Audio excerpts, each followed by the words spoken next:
Baik, Assalamualaikum warahmatullahi wabarakatuh. Hadir kami di sini adalah untuk mempresentasikan hasil kinerja kami, yaitu laporan Project Based Learning tentang implementasi PSK nomor 50 dan 56 pada PT Industri Jamu dan Farmasi Sidomuncul TBK periode 2018 sampai 2022.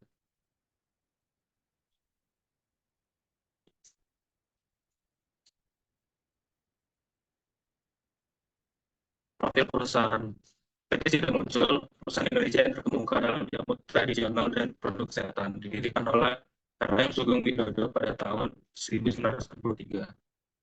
Awalnya beroperasi dari rumahnya, perusahaan ini telah tumbuh menjadi salah satu pemain utama dalam industri yang tradisional di Indonesia. Yang seperti kalian dapat lihat pada slide ini, PT Sidomuncul Indonesia bergerak pada bidang usaha utama industri farmasi dengan sektor barang konsumen primer dan subsektor farmasi dan kesehatan industri dengan industri farmasi dan subindustri farmasi. Apabila kinerja keuangan komparatif berdasarkan grafik di samping, ekuitas pada tahun 2018 dan 2018 sampai 2021 mengalami kenaikan dan penurunan ekuitas pada tahun 2022. Pada liabilitas tahun 2018 hingga 2019 mengalami kenaikan yang berasal dari akumulasi pajak dan beban akrual. Sedangkan pada tahun 2021 dan 2022 mengalami penurunan terutama pada akumulasi pajak, akumulasi usaha, beban akrual, pendapatan diterima di muka, liabilitas sewa dan imbalan kerja karyawan. Pada bagian aset tahun 2018-2021 mengalami kenaikan, terutama didorong dari peningkatan kita usaha dan kenaikan akun kas dan secara kas. Lalu ada laporan laba rugi, yang dimana berdasarkan grafik di samping, penjualan bersih pada tahun 2018 sampai 2021 mengalami kenaikan yang menjadi kontribusi utama, yaitu penjualan bersih dari segmen jamu herbal. Sedangkan pada tahun 2022 jualan bersih mengalami penurunan penjualan terutama pada segmen makanan dan minuman. Pada level komprehensif, tahun berjalan tahun 2018-2021 terjadi kenaikan dan tahun 2022 mengalami penurunan. Berdasarkan di samping jumlah aktivitas alokasi di PT Sidomuncul meningkat dari 2018 hingga 2022. Harusnya aktivitas operasi meningkat karena adanya kontribusi penerimaan dari pelanggan. Selain itu, aktivitas investasi tahun 2018-2020 mengalami penurunan dan pada 2021 dan 2022 mengalami pertumbuhan kembali disebabkan oleh pemulihan aset tetap pada aktivitas pendanaan. Pembayaran likuiditas menjadi kontribusi utama terjadi dan pertumbuhan aktivitas pendanaan perusahaan. Baik, materi selanjutnya akan diserahkan kepada rekan saya. Selanjutnya mengenai analisis rasio, yang pertama ada quick ratio. Quick ratio digunakan untuk mengukur kemampuan perusahaan untuk memenuhi kewajiban jangka pendek dengan menggunakan aset lancar yang paling liquid. Semakin tinggi nilai quick ratio, maka semakin baik kemampuan perusahaan untuk memenuhi kewajiban jangka pendeknya. Dari hasil perhitungan dapat dilihat quick ratio pada PT Sidomuncul menunjukkan tren yang relatif stabil dalam 5 tahun terakhir. Dengan nilai di atas 3, hal ini menunjukkan manajemen yang baik dalam mengelola aset, lancar dan persediaan untuk memastikan ketersediaan likuiditas yang memadai untuk memenuhi kewajiban jangka pendek. Terus yang selanjutnya ada cash ratio, digunakan untuk mengukur kemampuan perusahaan dalam membayar kewajiban jangka pendek dengan menggunakan kas dan setara kas yang dimiliki. Semakin tinggi nilai cash ratio, maka semakin baik kemampuan perusahaan dalam membayar kewajiban jangka pendeknya. Dapat dilihat dalam grafik, cash ratio PT Sidomuncul menunjukkan tren yang relatif stabil dalam 5 tahun terakhir dengan nilai di atas 1. Hal ini menunjukkan manajemen yang baik dalam mengelola kas dan setara kas untuk memastikan ketersediaan likuiditas yang memadai untuk membayar kewajiban jangka pendek. Next.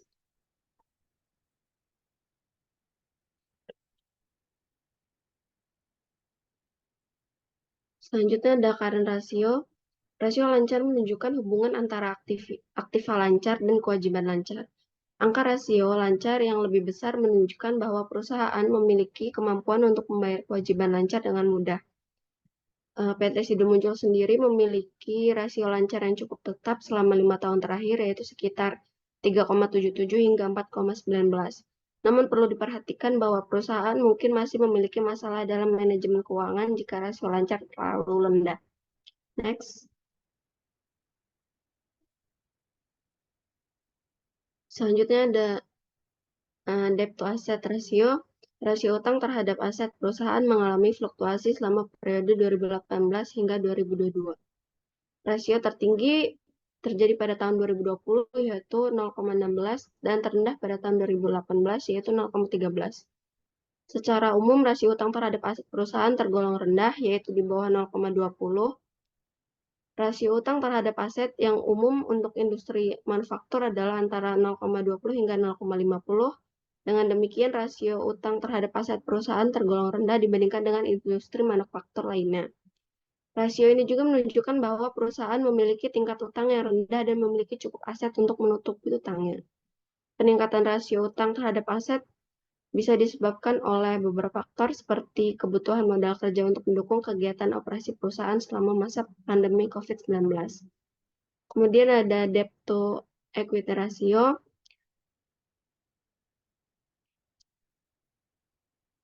Itu rasio utang terhadap rasio utang terhadap ekuitas perusahaan mengalami fluktuasi selama periode 2018 hingga 2022.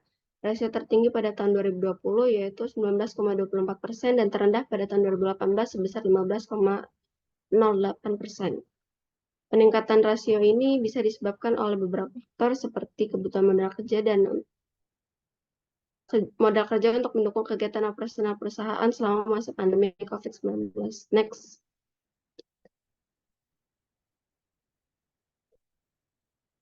Selanjutnya ada return on asset dan return on equity. Rasio ROA perusahaan mengalami fluktuasi selama periode 2018 hingga 2022 dan yang tertinggi terjadi pada tahun 2021 sebesar 31,21%. Sedangkan terendah pada tahun 2018 yaitu 20,22%. Sedangkan next slide. Sebelumnya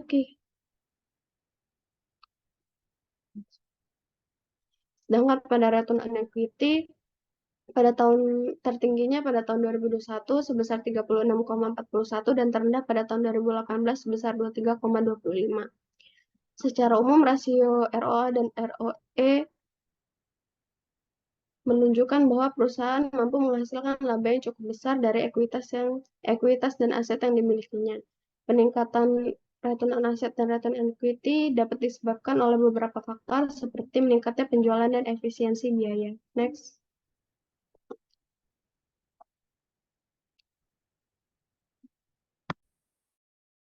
Nah, yang selanjutnya masuk ke analisis penerapan terkait PSAK yang kami ambil, yaitu PSAK 50, Instrumen Keuangan Penyajian.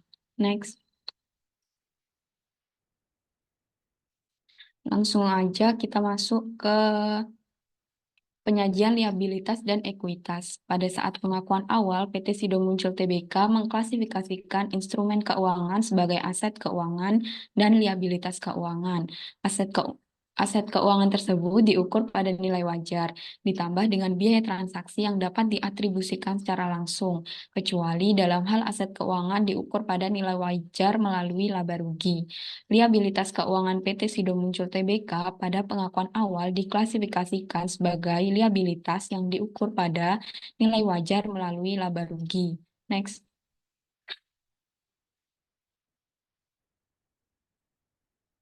Nah, ini ada penyajian dari aset dan liabilitas PT Sido Muncul. Next.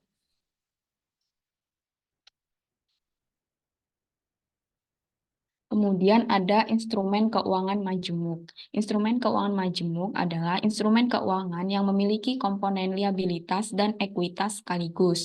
Contohnya adalah obligasi yang dapat dikonversi menjadi saham oleh pemegangnya pada tanggal tertentu atau hingga tanggal tertentu. PSAK 50 mensyaratkan pengakuan terpisah atas komponen liabilitas dan ekuitas yang terdapat dalam instrumen keuangan majemuk tersebut. Informasi obligasi pada PT Sido Muncul tidak mengeluarkan obligasi tersebut. Next.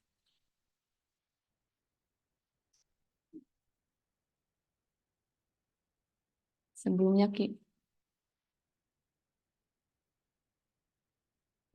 Nah, yang selanjutnya ada saham treasury. PT Sido Muncul Tbk menyajikan saham treasury sebagai pengurang bagian dari ekuitas pada laporan posisi keuangan. Nah, di sini ada tabel yang menunjukkan bahwa saldo saham treasury pada tahun 2022 nol. Nah, ini dikarenakan karena pada tanggal 4 Januari 2022 dan 5 Januari 2022 perseroan telah menjual saham treasury yang dimiliki sebanyak 4.514.471 lembar dan memperoleh dana bersih sebesar 4,6 miliar. Setelah transaksi ini, tidak ada sisa saham treasury yang dimiliki oleh perseroan. Next.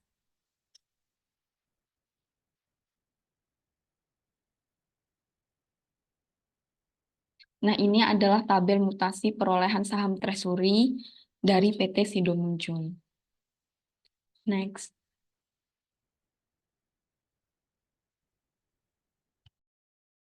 Baik, selanjutnya saya akan menjelaskan dividen dari PT Sido Muncul Tbk. Keadaannya secara historis rata-rata saham dari Sido ini telah membagikan 90% laba bersihnya yang telah dikonversikan menjadi dividen. Hal ini tentunya sangat menarik karena PT Sido Muncul merupakan perusahaan yang efisien dan tidak memerlukan banyak modal untuk ekspansi bisnisnya. Karena di sisi lain, neraca perusahaan ini sangat sehat dan sudah menghasilkan cash flow yang bagus. Jadi membuat keadaan kas perusahaan itu berlimpah. Dan ketika kas berlimpah itu, perusahaan tidak memerlukan capex yang besar untuk ekspansi. Dan perusahaan Sido Muncul bisa membagikan 90% labanya tadi itu menjadi dividen. Dan sebab itunya PT Sido Muncul tidak perlu mengeluarkan obligasi yang dikonversi. Oke, bisa di next.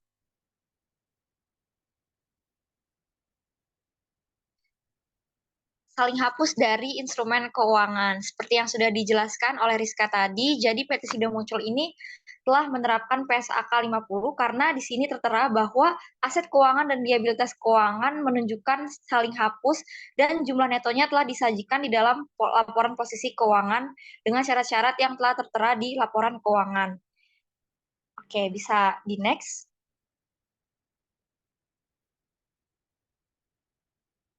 Oke, selanjutnya ada dampak dan isu terkait dengan PSAK 50 yang dialami oleh PT Sido Muncul.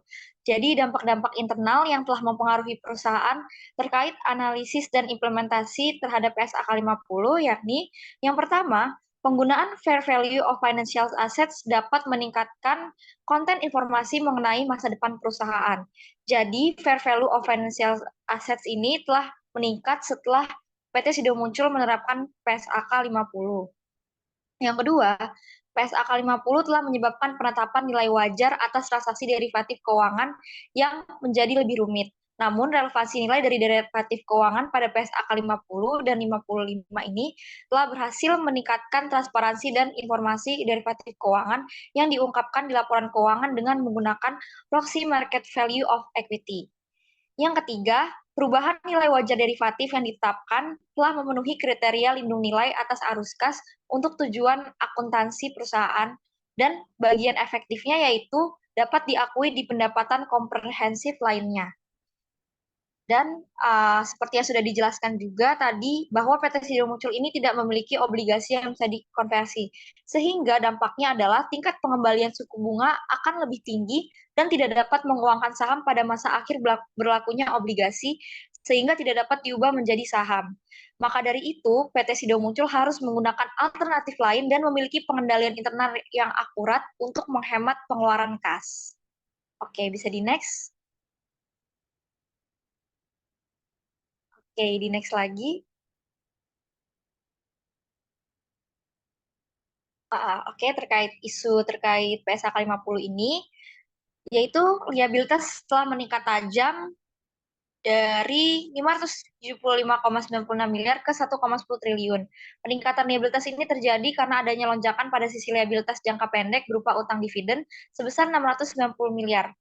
Dan manajemen SIDO juga sudah menjelaskan bahwa pemegang saham sudah menyetujui untuk mendistribusikan dividen kasnya kepada pemegang saham dari laba bersih tahun 2022 sebesar 1,9 triliun atau 36,5 rupiah per sahamnya, dengan rincian pembayaran sebesar 455 miliar rupiah atau 13,5 per saham yang telah didistribusikan kepada pemegang saham sebagai dividen interim tanggal 18 November 2022. Sementara sebesar 690 miliar atau 23 rupiah per sahamnya akan dibagikan sebagai dividen tunai pada tanggal 28 April 2023 yang lalu. Dan pada tanggal 31 Maret 2023, perusahaan telah mencatat utang dividen sebesar 690 miliar tadi. Sementara itu, pada akhirnya ekuitas per akhir Maret tahun ini atau tahun 2023 ini turun ke 3,11 triliun dari yang sebelumnya yaitu 3,50 triliun. Jadi, kalau dari menurut perspektif kelompok kami, untuk PSAK 50, PT Sido Muncul sudah memenuhi persyaratannya karena sudah terbukti menerapkan penyajian instrumen keuangan yang merupakan liabilitas atau ekuitas serta menetapkan prinsip-prinsip untuk menyaling hapuskan aset keuangan dengan liabilitas keuangan. Oke, selanjutnya dapat dijelaskan oleh teman saya.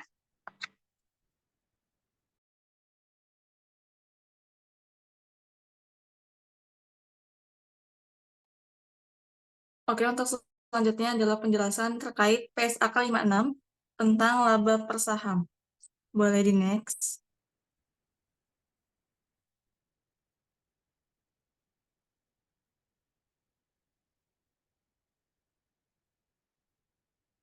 Boleh di next.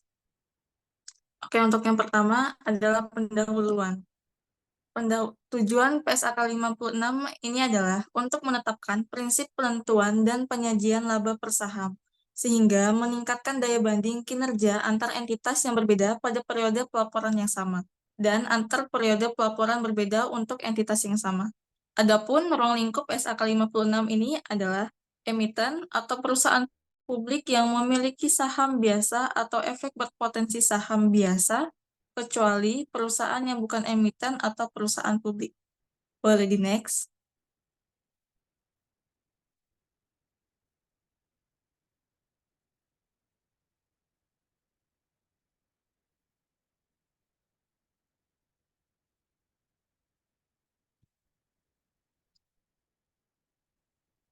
Nah, adapun untuk pengukuran PSAK 56 ini, laba per saham itu dihitung dengan membagi laba rugi yang dapat diatribusikan kepada pemegang saham biasa, entitas induk sebagai pembilang, dengan jumlah rata-rata tertimbang saham biasa yang beredar sebagai penyebut dalam suatu periode.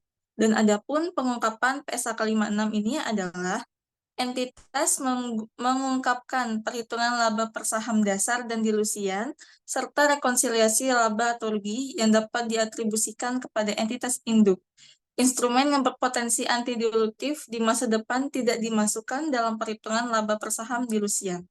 Next.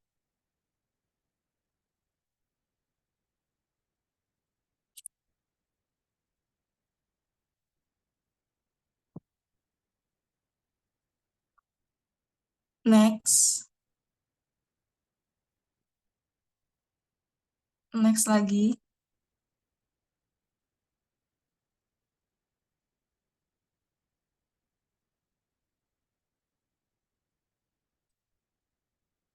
Next lagi. Nah, untuk PSAK 56, implementasinya adalah dalam laporan laba rugi, terdapat informasi mengenai laba per saham PSAK 56. Yaitu, naik ke slide sebelumnya.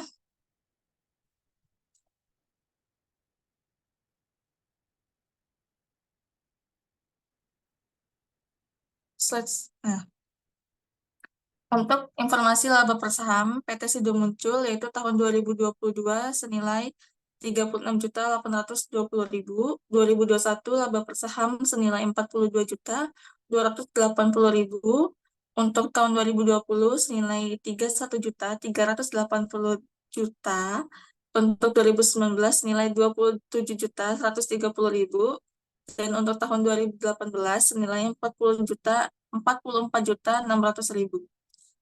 Next.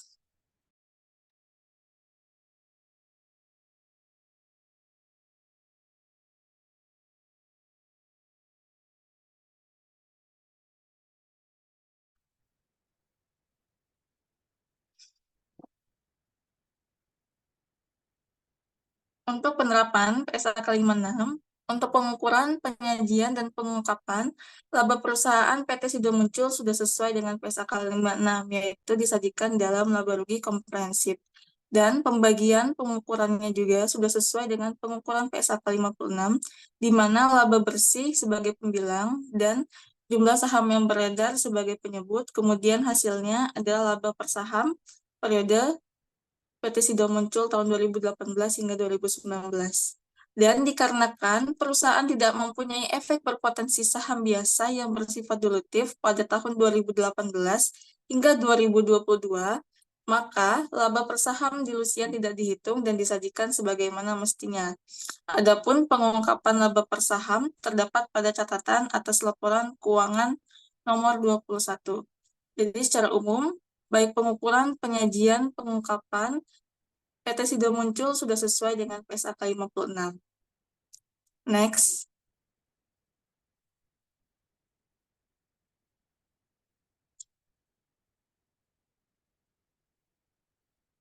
Dan adapun dampak isu terkait PSAK 56, yakni kinerja keuangan terkoreksi, harga saham Sido Muncul ikut meriang.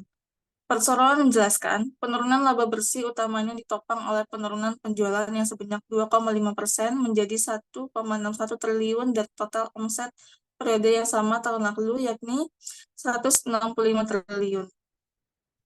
Penurunan penjualan ini dipengaruhi oleh beberapa faktor seperti normalisasi permintaan dari basis tinggi, inflasi yang mempengaruhi daya beli pelanggan, dan kenaikan harga bahan baku.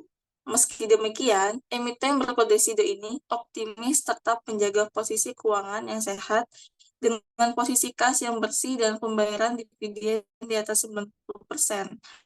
Total aset Sido pada akhir 2022 mencapai senilai 4,8 naik tipis dari tahun sebelumnya, yaitu 4,6 triliun. Next.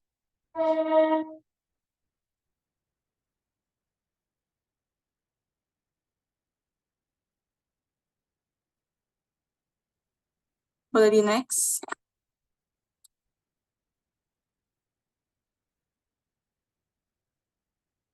Nah, adapun pengaruh PSAK 56